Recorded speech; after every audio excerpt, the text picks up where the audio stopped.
After my family took over my house and tried to push me out of my own room, I kicked them all out. I am a 26-year-old who lives with my parents in a home that I fully pay for.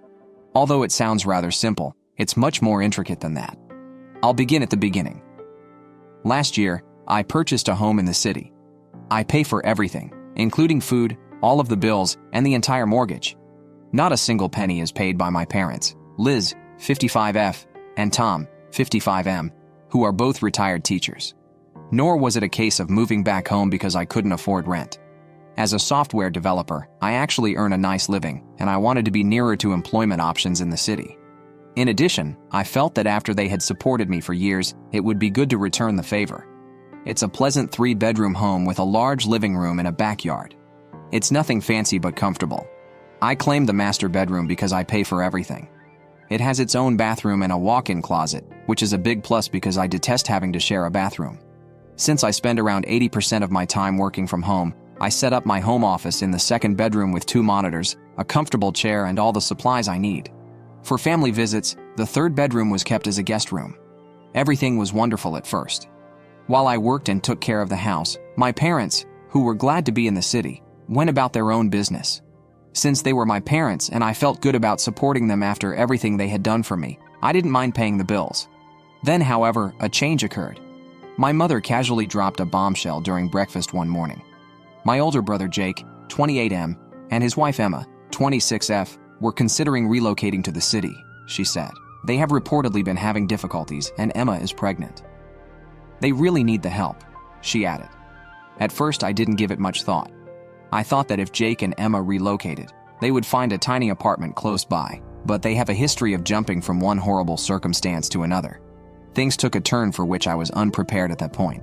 A few days later, my mother sat me down and, in her most innocent voice, informed me that Jake and Emma had been invited to remain with us, albeit only temporarily, until they were able to get back on their feet. They didn't ask if I was comfortable with this, though. Oh no, they informed me after inviting them. Jake and Emma arrived with their luggage in hand, obviously intending to remain for the duration, while I was still processing the entire situation. The deal is this. As soon as Jake and Emma moved in, it was obvious they had no intention of leaving. I'm already anxious about the additional costs I'll have to pay. Now that I have 2 more people to support without anyone asking how I feel, I'm paying for everything: groceries, utilities, the mortgage, etc. Although I like my brother, Jake isn't the most responsible person. He always gets himself in a predicament where everyone else has to save him. Emma seems decent enough, but I don't like her entitled attitude, which makes me feel like everyone should take care of her because she's expecting.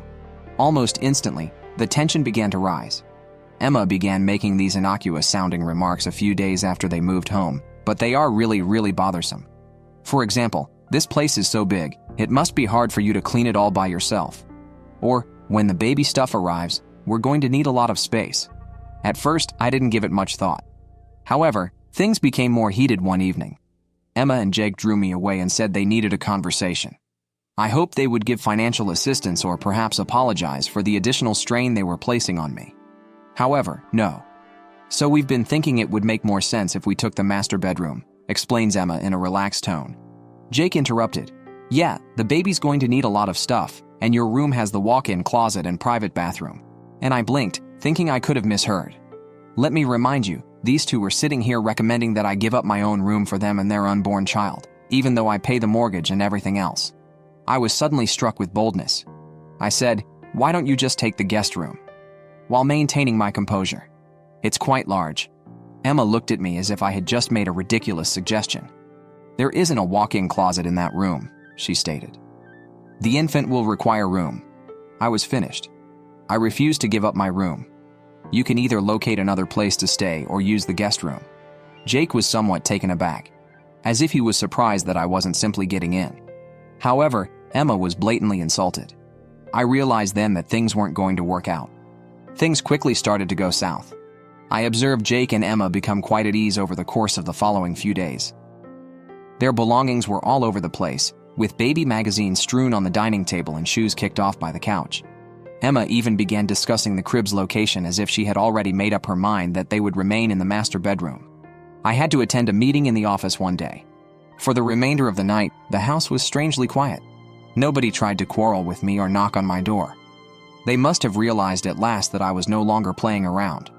They didn't deserve to reside in my home if they didn't respect me. That night, I slept better than I had in weeks. First update. I was hoping for a dramatic outburst or for everyone to finally take me seriously once I handed out the eviction papers. Rather, there was an uncomfortable silence in the home. Due in part to my inability to fall asleep, I woke up earlier than usual the following morning. I was waiting for a certain event.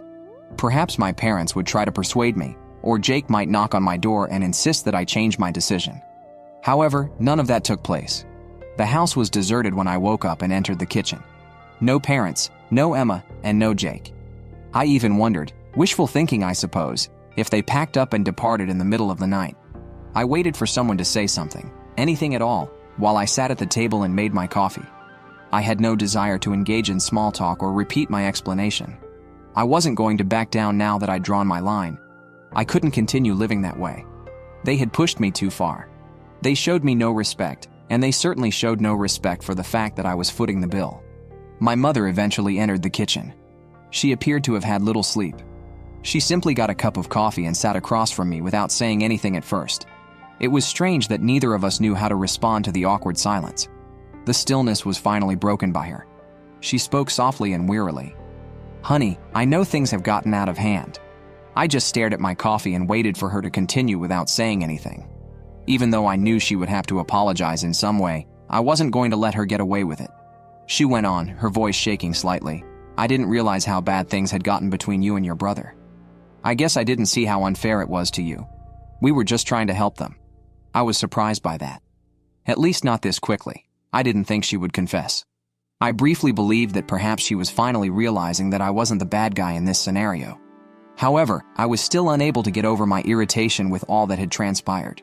With a stronger tone than I meant, I responded, "You didn't just ignore what I wanted. You always took his side, as if you thought I would give in and let them have whatever they wanted."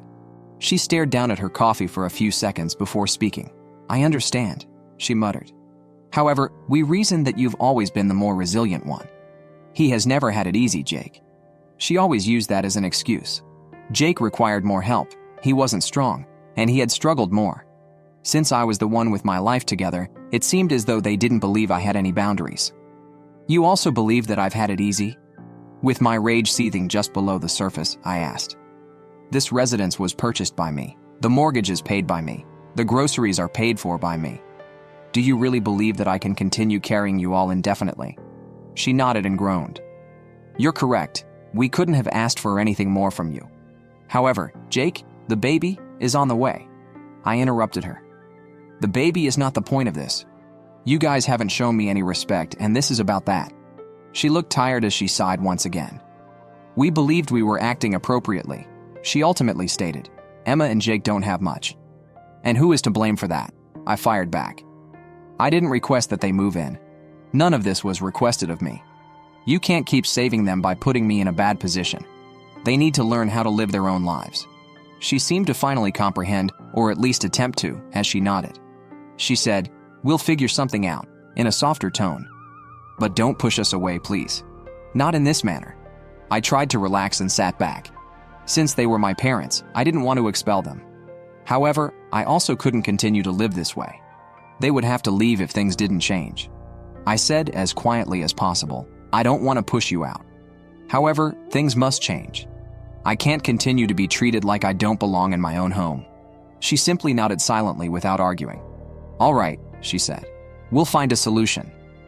She then walked out of the kitchen, leaving me to think alone once more. At least it seemed like they were beginning to take me seriously, even though I wasn't sure if anything would actually change. When Jake eventually arrived later that afternoon, he appeared to have been holding his rage all day. He simply dropped down across from me in the living room, wearing the same angry look he had worn ever since I delivered him the eviction notice, without saying hello or anything else. I also remained silent and focused solely on my phone. "So this is how things will be?" At last, he spat, his voice dripping with resentment. "Are you really going to expel us?" I hardly raised my gaze. "I gave you a day. I'm going to contact the police if you're still here tomorrow." Jake snorted and shook his head as if I were the villain. "We are related. You don't treat your family like this." I reclined back in my chair and placed my phone down. "Yes, family members also don't take advantage of one another. Do you really think you can just take over my house after weeks of freeloading without doing anything? Jake, I'm not your backup plan. After that, he didn't say much. For a minute, he sat there, obviously wanting to dispute, but he ran out of things to say. He understood I wasn't bluffing because I had outlined my criteria. Jake stood up, mumbling to himself, and went off again after a few more uncomfortable moments of stillness. Jake was typical, always fleeing when he didn't get his way. Almost too peacefully, the remainder of the day went by. Even though I had no idea what Jake and Emma would do, I wasn't going to change my mind. They had more than enough time to work things out, yet all they had done was snoop me. Everything would be decided in the following 24 hours. Second update, I got up early once more on the morning of their eviction deadline. I was aware that today would either be the day Jake and Emma moved out or compelled me to file a lawsuit. Oddly enough, I no longer felt angry. I didn't even feel nervous. The only thing left to do was to follow through on what I had already recognized had to happen. The home was still eerily quiet when I woke up and went into the kitchen. Almost like the quiet before a storm, it felt different. Even though the refrigerator was still very empty from Jake and Emma's most recent grocery run, I prepared myself some breakfast. I was able to pull together enough money for a good supper, and as I ate, I couldn't help but reflect on how quickly things had gotten out of hand. It was all right only a few months ago. I was doing well with my parents. Life was wonderful. I was working, and I was paying my expenses. Everything went haywire when Jake and Emma arrived. When individuals begin to feel entitled to things they didn't earn, it's amazing how quickly things can shift. I heard footsteps in the corridor a few hours later. After entering the kitchen and getting a cup of coffee, my dad took a seat at the table across from me. At first, he sipped his coffee and gazed out the window without saying anything. I couldn't tell whether he was upset with me or simply unsure of how to respond. The silence was finally broken by him. He muttered, "Jake and Emma are leaving today." I took a while to reply. Although I felt awful about it, I knew that this was the proper thing to do. I couldn't continue to allow them to exploit me, and if it meant they had to go, then so be it. With a quiet voice, my dad remarked, "They have nowhere to go. Until they work things out, they will be staying at a hotel for a while." Mid-bite, I paused and turned to face him. I did experience some guilt, but I pushed it away right immediately. They hadn't done anything to help themselves, even though I had given them plenty of time to get their act together. I said in a firm voice, "I gave them a chance." They gave me no other option. My father did not quarrel. He simply nodded and took another sip of his coffee, without attempting to guilt-trip me as I had assumed he would. I believe he eventually realized that this time, I wasn't going to back down. We couldn't return to the way things were after everything that had transpired. Jake and Emma began packing their belongings at lunchtime. I spent the majority of it in my room because I didn't want to argue with anyone else or hear more passive-aggressive remarks. However, I knew something was going to happen when I heard Jake's voice growing louder from down the corridor after a time. Jake did really knock on my door. He was standing there with the same irate expression he had had since the beginning of this whole situation when I opened it. "Are you really going to allow this to occur?" His voice was stern as he inquired. "You're simply going to dismiss us in this manner?" I leaned against the doorframe with my arms crossed. "I gave you a day. You were aware of what had to occur." Jake clenched his jaw, obviously attempting to control his rage. "Dude, we're family. You don't treat your family like this." I inhaled deeply while attempting to maintain my composure. "Families do not exploit one another. I won't throw you out without cause. For weeks, you have been wasting your time here without making any contributions. I've been covering everything, including the groceries and the mortgage. And you attempted to evict me from my own home and seize my room instead of showing gratitude. I will not allow that to occur." For a few seconds, Jake remained silent. He was obviously furious, but he had nothing more to dispute about. Even though he didn't want to acknowledge it, he knew I was correct. "That's it then?" At last he muttered in a quiet voice, "You're simply dismissing us." I answered, "I'm giving you the same option I gave you yesterday. You have two options. Either move somewhere else or respect my personal space by remaining in the guest room. However, you're going to leave if you're unable to accomplish it." Jake gave me one last look, then turned and left without saying anything else. I took a deep breath and shut the door. Although I knew it had to be done, the entire scenario had been draining. Jake and Emma had left by mid-afternoon. Sincerely, I didn't want to watch them go, so I didn't. A dramatic farewell was unnecessary. Without a word to me, they packed up their belongings, put them in their car, and drove away. After they left, the house was calmer and less tense. For the remainder of the day, I didn't hear much from my parents. They were probably still assimilating everything that had transpired. Despite her outward signs of distress, my mother remained silent. Perhaps she now understood that Jake and Emma had pushed me too far, and this was the outcome, and that I wasn't the cause of it all. My mother knocked on my door that night. She entered, took a seat on my bed's edge, and gazed at the floor for a long time. She was clearly struggling to find the proper words. She whispered, "They're gone." Without a word, I nodded. She said, "I never thought it would get to this point. I was unaware of the amount of pressure we were placing on you." I felt some of the frustration subside as I gazed at her. I tried to defend my position by saying, "It's not that I didn't want to help. However, you guys treated me as if my needs and personal space weren't significant." She nodded and groaned. "You're correct. We ought to have noticed it sooner." For several minutes, neither of us really knew what to say next, so we sat in silence. Although I could tell she was upset, at least she now appeared to get my point. After a while, I broke the stillness and said, "I don't want you and Dad to leave. But I can't continue living this way if things don't change." She stood up slowly and nodded once more. "We'll work it out," she said. "I promise, things will be different." I experienced an odd mixture of relief and fatigue as she walked out of the room. There was still work to be done with my parents, but the matter with Jake and Emma was finally resolved. Even though I knew it wouldn't be simple, at least they seemed open to listening now. I felt as though I could breathe for the first time in weeks. The strain that had been choking me was gone, and the house was silent. Although it wasn't a flawless solution, I was at least able to regain my privacy and, more significantly, my respect. The house fell into a spooky silence when Jake and Emma left. Although I felt as though I could breathe at last, the incident continued to nag at the back of my mind. Even though I had won the fight for my room and my respect, I still questioned whether or not my relationship with my parents would ever truly return to normal. There was no turning back after I had drawn a firm line. Nevertheless, I thought that we could manage to proceed without all of the stress. The following days were peaceful, almost too quiet. My parents were largely private. Occasionally, my mother would say something courteous, but we never discussed the incident. My dad, who has always been the more reticent one, seems to completely avoid any confrontational situations. I wasn't sure if they were still processing everything that had happened or if this was their way of giving me space. In any case, I was fine with the silence. In order to avoid thinking about anything, I threw myself into my work in my home office for the majority of the day. Now, the office served as both my haven and my escape from the turmoil of the previous several weeks. However, I would occasionally catch myself reflecting on how things had transpired. Even though I knew I had made the correct decision, I couldn't help but feel a little awful about how everything had gone so wrong. Something had to give because I had been taken advantage of for far too long. A week or so following Jake and Emma's departure, my mother entered my office as I was working. She seemed to be thinking about something, judging by the way she hovered at the entrance. "Are you free for a moment?" Her voice was strangely gentle as she inquired. I turned to her and nodded, saving my work. "What's going on?" She nervously wrung her hands as she entered the room. "Everything has been on my mind, including Jake, Emma, and our treatment of you." I remained silent so she could talk. She seemed to have something she wanted to talk about.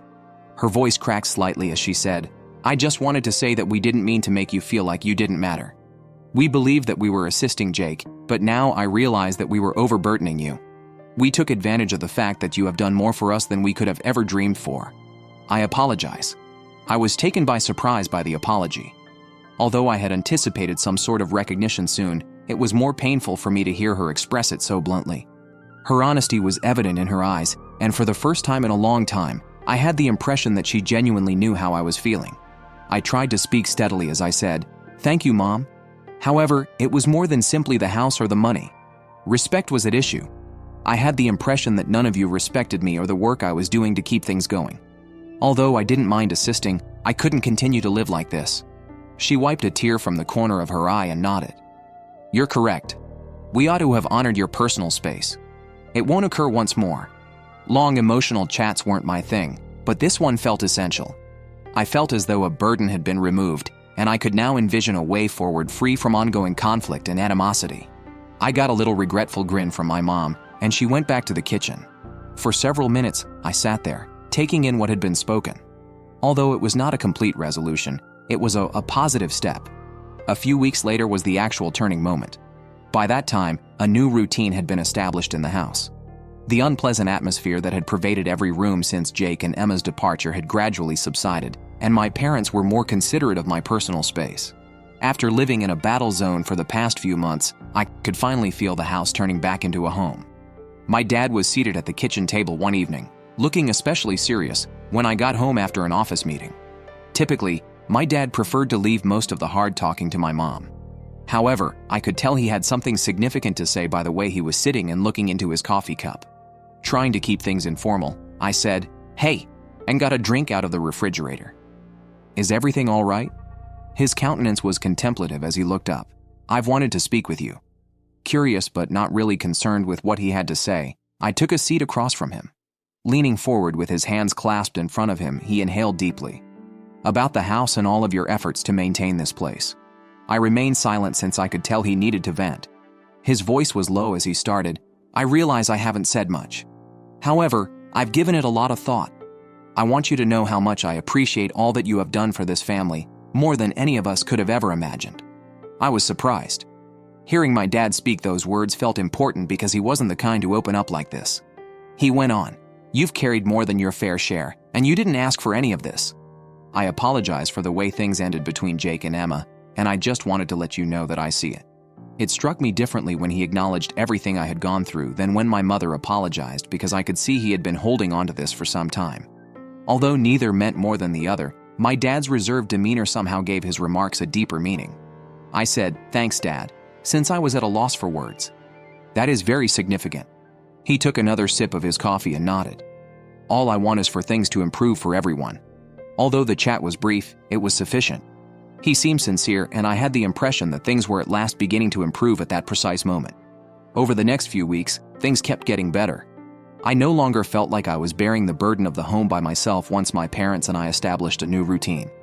They began to assist more, cleaning, helping with groceries, and generally showing me respect for my personal space.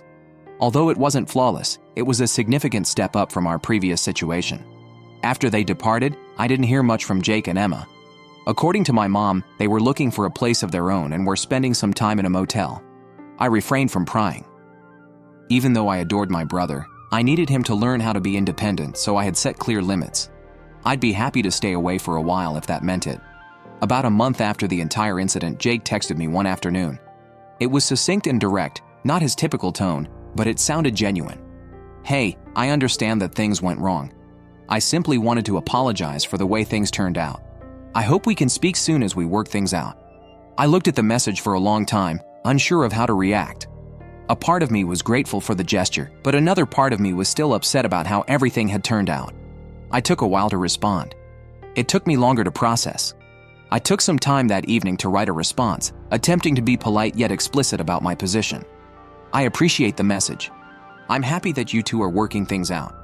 I need some time, but I hope we can communicate soon as well. When both of us are ready, let's catch up." A weird sensation of closure came over me as I pushed send. Even though I didn't expect things to be flawless, at least we could communicate once more. A few weeks ago, that was more than I could have imagined. I started to feel more at ease with everything as time passed. My parents were finally accepting my boundaries, and there was no longer any tension in the house. Above all, I regained my sense of control over my life and my personal space. The journey here was not simple. One of the most difficult things I had ever had to do was to stand up for myself, especially when it meant going against my family. However, it was ultimately worthwhile. I had gained an important lesson. Even in your own family, respect is something you have to earn. It is not something you can demand. I had earned mine too. In retrospect, I'm happy I didn't give up. It would have been simple to give in and let Jake and Emma take over my room, to allow my parents to continue to manage the house as if I were a visitor. I didn't want that life though. I'd longed for my own personal space and dignity, and suddenly I had both. Perhaps Jake and Emma's situation will change in the future. Perhaps we'll be as close as we were before all of this drama. However, for the time being, I'm only concerned with living my life as I need to, and for the first time in a long time, that feels sufficient. Thank you for watching. If you haven't subscribed yet, please do so and hit the notification bell to stay updated with more shocking real-life stories happening around you.